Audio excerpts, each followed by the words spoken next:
কাঙ্ক্ষিত গোলের দেখা পেলেন লিওনেল মেসি। চ্যাম্পিয়নরা খেলল দাপট দেখিয়ে। কানাডার বিপক্ষে দাপুটে জয় নিয়ে টানা দ্বিতীয়বার এবং শেষ ৮ কোপা আমেরিকার আসরে ষষ্ঠবারের মতো ফাইনালে উঠল আর্জেন্টিনা। পুরনো ভুল শুধরে সেমিফাইনালে দেখা গেল পরিপূর্ণ এক আর্জেন্টিনাকে। চিরচেনা সেই ছন্দ নিয়ে খেলে কানাডাকে এদিন ২-০ গোলে উড়িয়ে দিয়ে ফাইনাল নিশ্চিত করেছে আলবিসেলেস্তারা।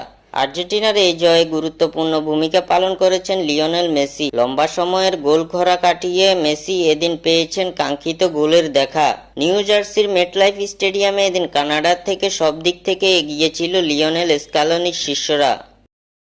ম্যাচের ৫১% বল দখলে রেখে উত্তর আমেরিকার দলটির গোলমুখে ১১টি শট নিয়েছে আলবিসেলেস্তারা, যার ৩টি শট ছিল লক্ষ্য বরাবর।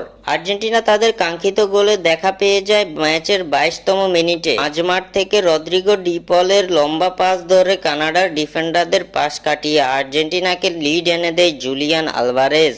এরপর এই লিড ধরে রেখে প্রথমার্ধের খেলা শেষ করে ১৫বারের চ্যাম্পিয়নরা। এরপর দ্বিতীয়ার্ধের ৫১তম মিনিটের ডান দিক থেকে রদ্রিগো ডি পলের পাস পেয়ে যান এনজো ফার্নান্দেজ। ডি বক্সের মধ্যে শট নেন এই তারকা, তবে তার নেওয়া শট হালকাভাবে পা লাগিয়ে গোলটা নিজের নামে করে নেন লিওনেল মেসি, যার ফলে ২-০ গোলে এগিয়ে যায় আর্জেন্টিনা।